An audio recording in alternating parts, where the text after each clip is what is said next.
Assalamualaikum warahmatullahi wabarakatuh.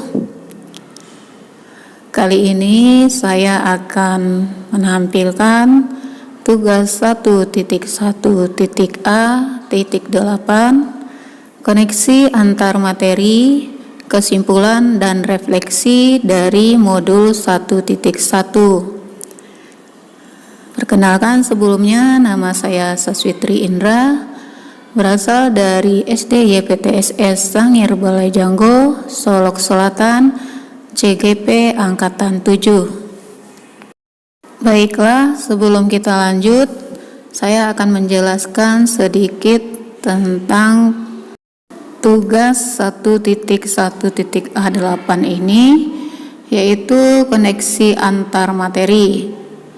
Yaitu di sini kita akan meninjau ulang keseluruhan materi dari pembelajaran 1 hingga pembelajaran 6 dan membuat koneksi antar materinya.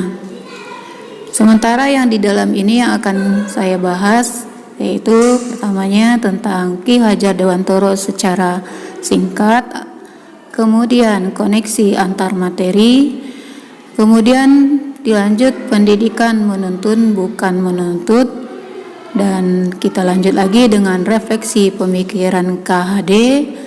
Kemudian saya lanjut dengan poin penting, dan yang terakhir nanti saya akan memberikan kesimpulan. Ki Hajar Dewantara, seperti yang kita ketahui, beliau adalah pahlawan dalam dunia pendidikan. Ki Hajar Dewantara lebih kita kenal dengan sebutan Bapak Pendidikan dan sering disebut atau dipanggil dengan KHD.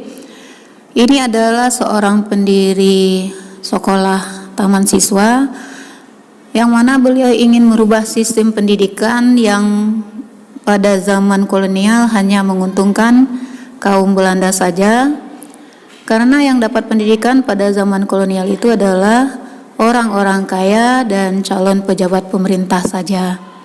Sedangkan rakyat biasa hanya diajarkan tulis baca serta berhitung seperlunya saja, itu pun untuk menunjang perdagangan kaum Belanda atau kolonial pada zaman dahulu. Sekarang kita akan coba masuk ke koneksi antar materi. Menurut KHD, pendidikan itu adalah tempat persemaian benih-benih kebudayaan dalam masyarakat. Dan KHD yakin pendidikan adalah salah satu kunci utama untuk menciptakan manusia Indonesia yang beradab. KHD juga menjelaskan tujuan pendidikan adalah menuntun segala kodrat yang ada pada anak agar tercapai keselamatan dan kebahagiaan yang setinggi-tingginya, baik sebagai manusia ataupun sebagai masyarakat. Masuk kita ke dalam topik pendidikan menuntun bukan menuntut. Di sini artinya adalah pendidikan itu bertujuan untuk menuntun anak agar lebih baik lagi. Maksud dari pendidikan menuntun bukan menuntut itu adalah pendidikan menuntun segala kodrat yang ada pada anak, dan guru hanya menuntun tumbuh atau hidupnya kodrat yang ada pada anak tersebut.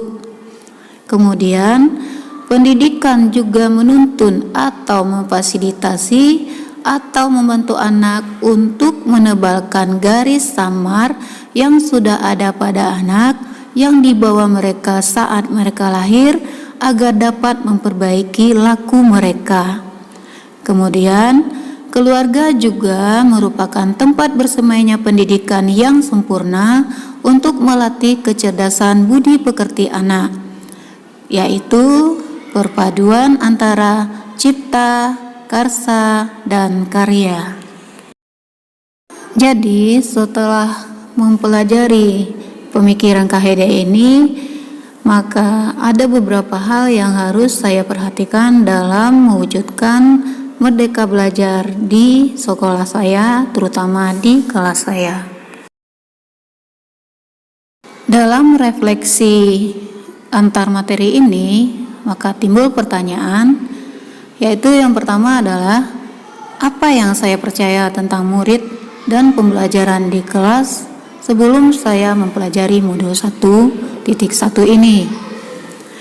Maka jawaban dari pertanyaan ini adalah saya sering memberi materi pelajaran sesuai target yang ditetapkan dari awal semester tanpa memperhatikan perasaan dan kenyamanan siswa-siswi saya. Yang kedua, saya lebih condong kepada aspek kognitif siswa. Jadi, saya menargetkan atau berusaha agar anak-anak didik saya bisa mencapai nilai KKM. Nah, untuk yang ketiga, saya masih berpikir hasil ujian dan hasil akhir dari anak-anak tersebut adalah jawaban dari pertanyaan saya tentang kemampuan anak-anak didik saya.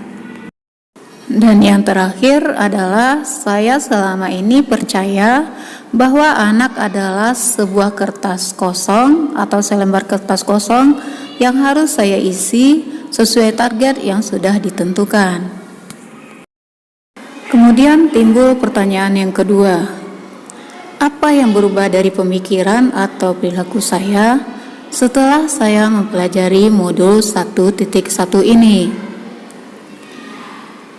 Yang sekarang saya rasakan berubah pada pemikiran saya adalah pembelajaran berpusat pada anak yang selama ini hanya berpusat pada guru.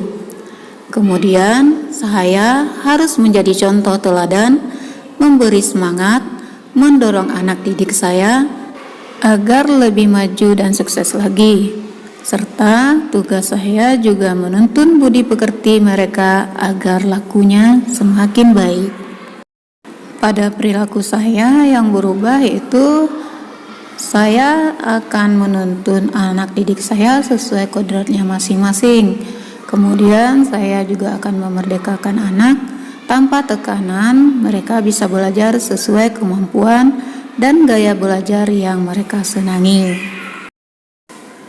Dari dua pertanyaan tadi, maka timbullah pertanyaan yang ketiga bagi saya, apa yang dapat segera saya terapkan untuk lebih baik lagi di kelas saya, agar kelas saya mencerminkan pemikiran KHD? Maka jawabannya, saya akan berusaha menjadi teladan bagi anak didik saya, baik dalam perkataan ataupun perbuatan. Kemudian, saya akan merancang dan menciptakan pembelajaran yang menyenangkan bagi seluruh anak didik saya dengan menerapkan pendidikan yang berpusat pada peserta didik.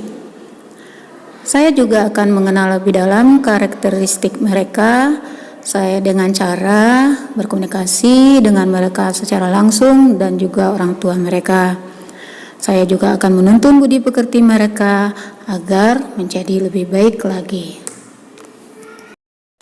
Dari penjelasan saya di atas tadi, maka saya akan menyimpulkan bahwa yang pertama, pendidikan adalah salah satu tempat anak untuk dituntun sesuai kodratnya masing-masing, agar anak bisa mencapai keselamatan dan kebahagiaan yang setinggi-tingginya, baik sebagai manusia ataupun masyarakat.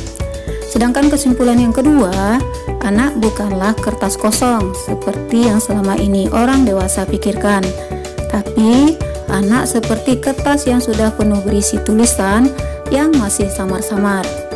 Nah, tugas gurulah menuntun anak tersebut untuk menebalkan tulisan yang samar tadi agar dapat memperbaiki lakunya supaya menjadi manusia seutuhnya. Demikianlah tugas 1.1.A.8 tentang koneksi antar materi. Terima kasih atas perhatiannya dan semoga video ini dapat bermanfaat untuk semuanya. Semangat terus calon guru penggerak demi menuju pendidikan yang lebih baik lagi dan merdeka belajar. Assalamualaikum warahmatullahi wabarakatuh.